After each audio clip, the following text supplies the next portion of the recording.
Assalamualaikum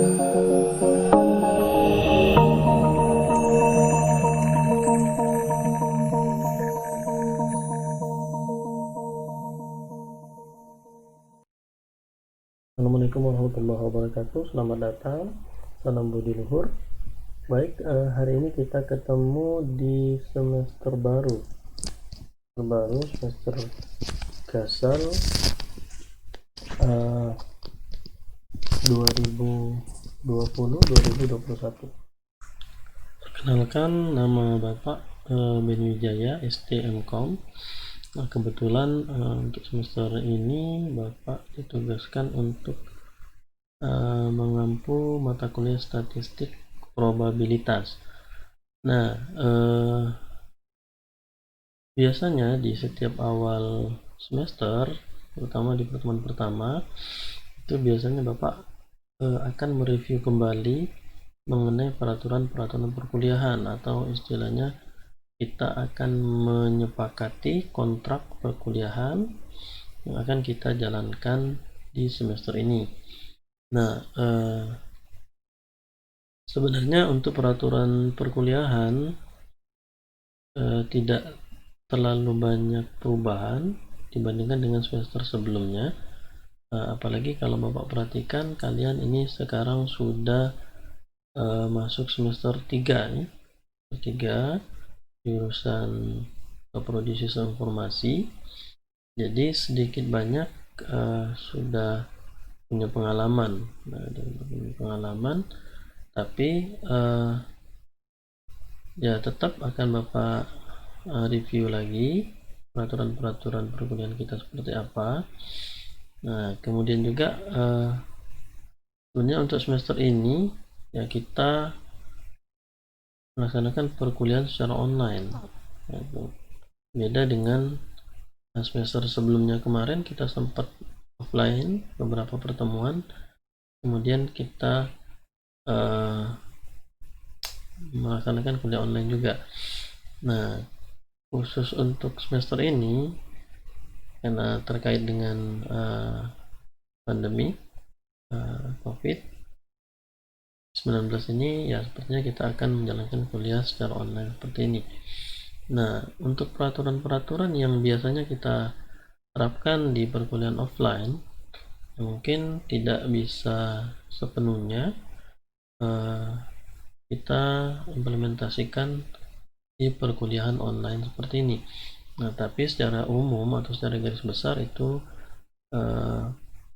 tetap berlaku peraturan-peraturan yang sama. Artinya kalau di perkuliahan offline itu kita ada jam masuk, jam keluar, nah tetap kita perhatikan. Artinya walaupun kuliah online ini ya tetap ya disiplin waktu, karena memang kita sudah ada sesinya nanti, nah, tetap kita jalankan seperti itu. Kemudian peraturan dalam hal berbusana atau berpakaian, ya kalau sebelumnya kita offline itu ketemu langsung, kelihatan pakai busana seperti apa.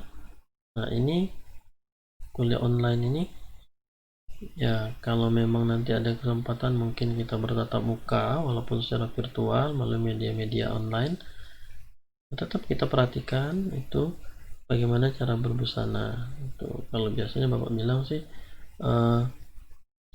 pakaian yang digunakan itu bebas tapi pantas. Nah, tetap seperti itu ya. Kemudian ketika misalkan tidak bisa mengikuti perkuliahan, tetap juga seperti biasa itu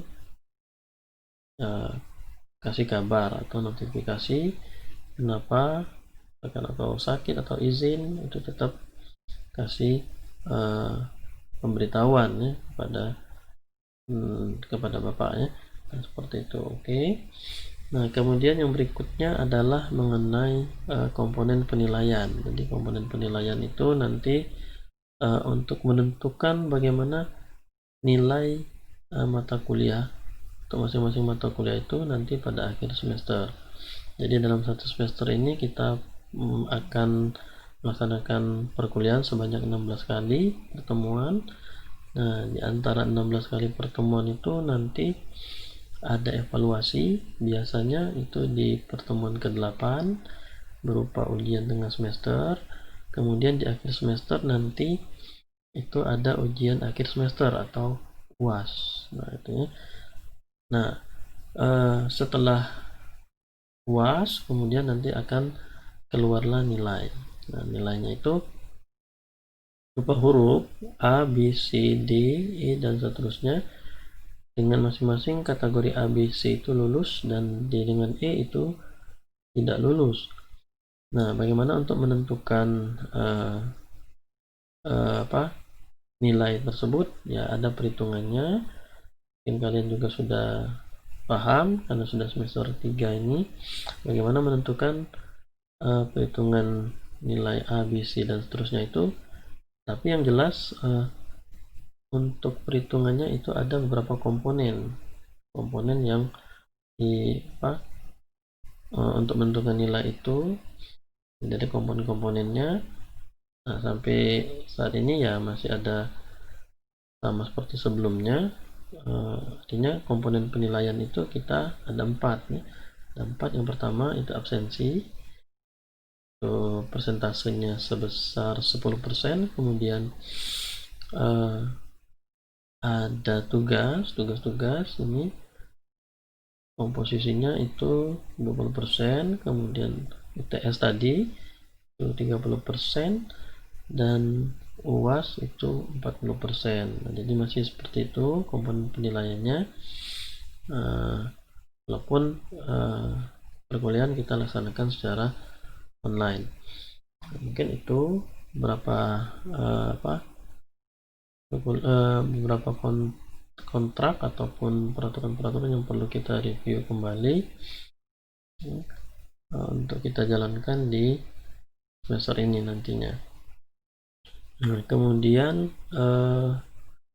untuk mata kuliah tadi sudah sempat Bapak singgung, itu kita ketemunya di mata kuliahnya adalah statistik probabilitas. Nah, ini statistik probabilitas ini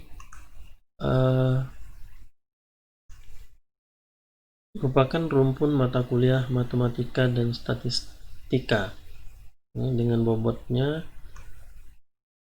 itu adalah 3 SKS. Nah, kebetulan Bapak salah satu pengampu mata kuliah statistik probabilitas ini untuk di semester ini, semester Gazal 2020-2021 ini. Nah, nanti kalian bisa baca-baca juga karena ini RPS-nya sudah bisa di-download sebenarnya di melalui web mahasiswa. Jadi kalian bisa baca-baca capaian pembelajarannya seperti apa. Nah, itu. Jadi nanti di sini ada beberapa capaian pembelajaran. Dengan mengikuti perkuliahan ini diharapkan nanti mahasiswa itu akan ini capaian pembelajarannya. Jadi yang didapat oleh mahasiswa itu adalah seperti ini. Nah, di sini ada deskripsi singkat dari mata kuliah. Jadi mata kuliah ini memberikan pengetahuan kepada mahasiswa tentang tabel distribusi frekuensi, teori peluang, sampling, dan seterusnya. Nah, kemudian untuk pustakanya kita bisa menggunakan beberapa pustaka ini. Nanti kalian bisa cari tuh di literatur ini di perpustakaan ataupun di melalui internet. Nah, selain ini kita bisa juga menggunakan literatur yang lainnya, tidak untuk kemungkinan yang berhubungan dengan statistik dan probabilitas. Oke. Mungkin Bapak akan sampaikan juga ya sedikit garis besar. Nanti kalian bisa baca juga apa pokok bahasan yang akan kita pelajari di mata kuliah ini untuk semester ini. Nah, ini ada beberapa pokok bahasan. Jadi yang pertama itu di pertemuan pertama nanti kita masuk sedikit definisi daripada statistik, ya, statistika. Kemudian nanti kita masuk ke kombinasi, permutasi, pengantar peluang, kemudian ruang contoh kejadian, pengolahan terhadap kejadian, oke, dan seterusnya. Ini nanti kalian bisa baca lagi. Nah itu mengenai pokok bahasan yang akan kita pelajari di mata kuliah statistik probabilitas ini. Nah kemudian ya kita masuk sedikit materinya ke definisi ataupun pengertian daripada statistik dan statistika itu sendiri. Nah ini definisinya kita lihat. Nah, jadi kita bedakan antara statistik kemudian dengan statistika. Itu ada perbedaan. Kemudian nanti kita lihat penyajian data seperti apa, pembuatan grafik dan interpretasi seperti apa. Oke, nah statistik. Yang pertama itu adalah pengertian daripada statistik. Statistik itu berasal dari kata state. Nah, itu berasal dari kata state bahasa Inggris, dimana artinya itu adalah negara.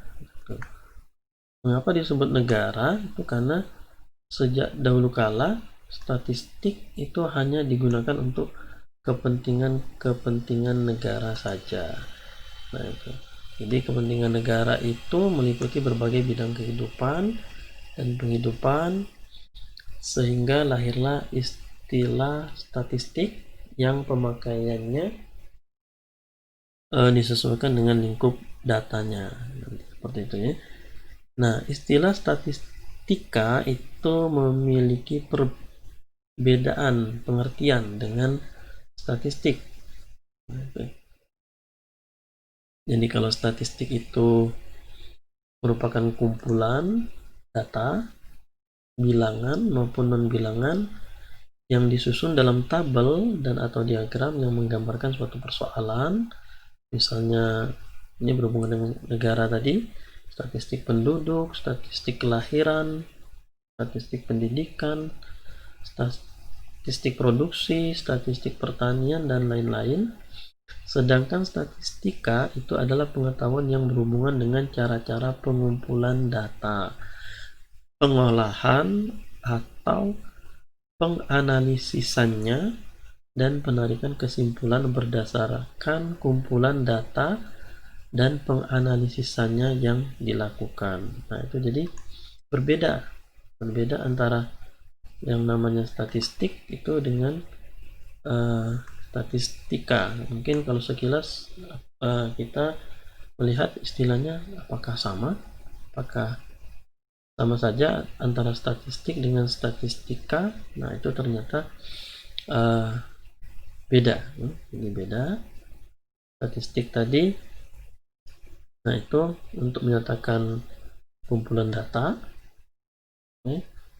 sedangkan statistika itu adalah pengetahuan untuk yang berhubungan dengan cara-cara pengumpulan data, pengolahan ataupun penganalisisannya, dan juga penarikan kesimpulan. Nah itu ya, jadi beda antara statistik dengan statistika. Kalau untuk contoh dalam kehidupan sehari-hari kita mungkin ya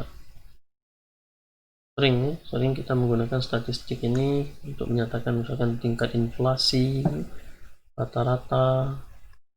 Misalkan tingkat inflasi rata-rata itu 9% setahun, bunga deposito rata-rata 12% per tahun, dan seterusnya. Nah kemudian ada kalanya data yang dikumpulkan itu di lapangan itu tidak disajikan dalam bentuk rata-rata seperti tadi, tapi disajikan dalam bentuk tabel atau diagram dengan uraian yang lebih rinci.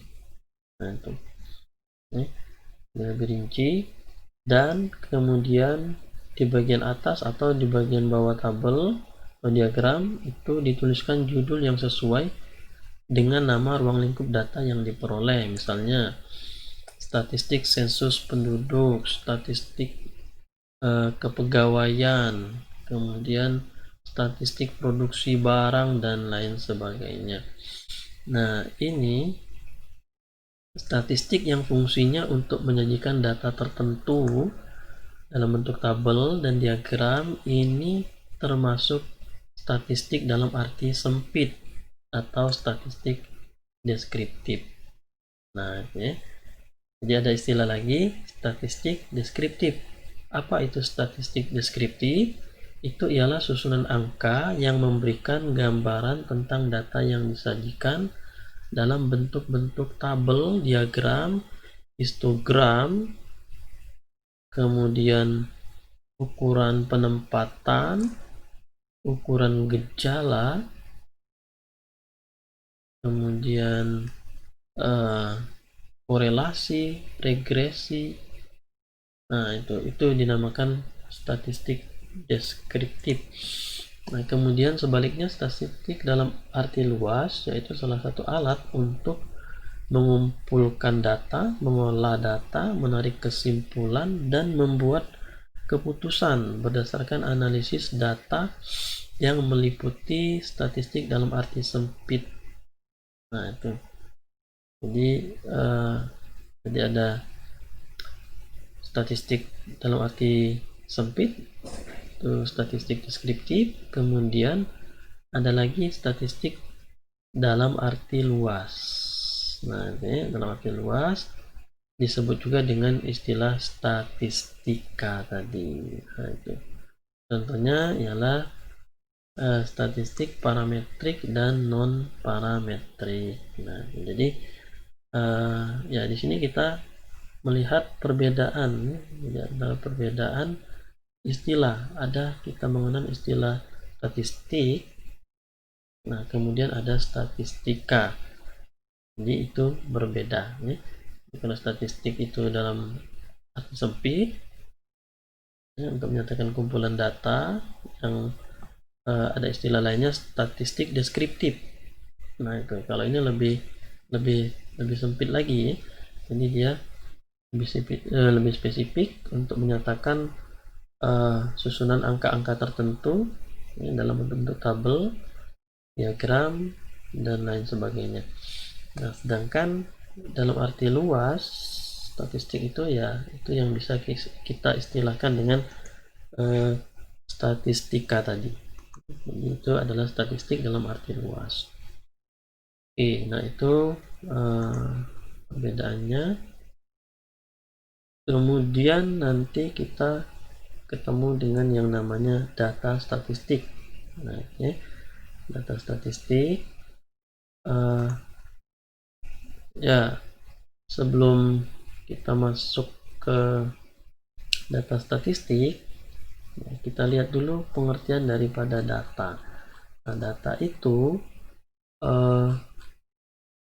diartikan sebagai, bisa kita artikan sebagai sesuatu yang belum mempunyai arti bagi penerimanya dan masih memerlukan adanya suatu pengolahan. Nah, itu yang namanya data. Atau bisa juga diartikan sebagai catatan atas kumpulan fakta. Itu data. Jadi catatan atas kumpulan fakta. Itu data. Kemudian dalam berbagai sumber yang lain, data dapat juga didefinisikan sebagai, ya kita lihat dari beberapa sudut pandang. Menurut sudut pandang bisnis, data bisnis itu adalah deskripsi organisasi tentang sesuatu resource dan kejadian yang terjadi. Kemudian pengertian lain menyebutkan bahwa data adalah deskripsi dari suatu kejadian yang kita hadapi. Nah, intinya data itu adalah suatu fakta-fakta tertentu sehingga menghasilkan suatu kesimpulan dalam menarik suatu keputusan. Nah, itu data. Nah, kemudian kita juga mengenal istilah informasi. Jadi, informasi itu merupakan hasil pengolahan dari sebuah model, formasi, organisasi, ataupun suatu perubahan bentuk dari data yang memiliki nilai tertentu dan bisa digunakan untuk menambah pengetahuan bagi yang menerimanya. Nah, jadi hasil pengolahan informasi itu hasil pengolahan ataupun pemrosesan data. Oke. Nah, sekarang kita lihat data statistik itu.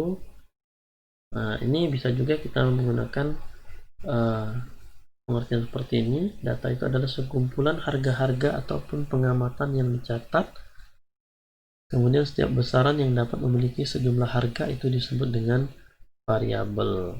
Nah, kemudian jenis data itu ada data kuantitatif, data yang berbentuk bilangan, kemudian harganya berubah-ubah atau bersifat variabel. Ini lagi terbagi lagi menjadi diskrit, yaitu data atau variabel yang diperoleh dari hasil membilang atau menghitung. Kemudian ada data kontinu, yaitu data atau variabel yang diperoleh dari hasil pengukuran. Nah, kemudian ada juga data kualitatif, itu adalah data yang dikategorikan menurut lukisan kualitas objek. Nah, kemudian bagaimana penyajian data? Nah, pengolahan secara statistik biasanya itu memiliki 4 tahapan. Yang pertama itu adalah pengumpulan data. Jadi pengumpulan data bisa dengan membilang ataupun mengukur. Jadi membilang tadi dengan mencaca itu data diskrit, kemudian mengukur itu biasanya data yang kontinu. Nah, kemudian tahapan yang keduanya itu adalah pengurutan dan penyajian data dalam bentuk yang memadai. Kemudian tahapan berikutnya analisis data yang terkumpul. Kemudian tahapan yang terakhir itu adalah interpretasi dan perumusan kesimpulan. Nah, itu. Nah, kemudian pengumpulan data. Nah, dalam hal pengumpulan data itu kita mengenal ada yang namanya data primer, kemudian ada data sekunder. Nah, itu. Nah, data primer itu mengadakan penelitian langsung ke lapangan atau di laboratorium terhadap objek penelitian. Hasilnya dicatat untuk kemudian dianalisis. Data sekunder itu mengambil atau menggunakan sebagian atau seluruhnya dari sekumpulan data yang telah dicatat atau dilaporkan oleh badan atau orang lain. Nah, penyajian data ini data yang telah dikumpulkan tadi kemudian disajikan dalam bentuk bisa dalam bentuk tabel seperti ini untuk bentuk yang jelas dan baik. Nah, kemudian juga bisa ini ada contoh soal-soal ya.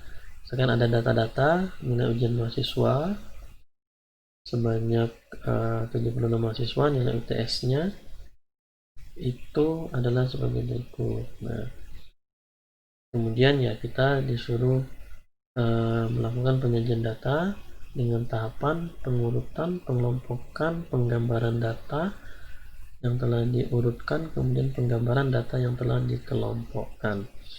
Nah, ini bisa kita buat dalam bentuk diagram, grafik atau diagram seperti ini.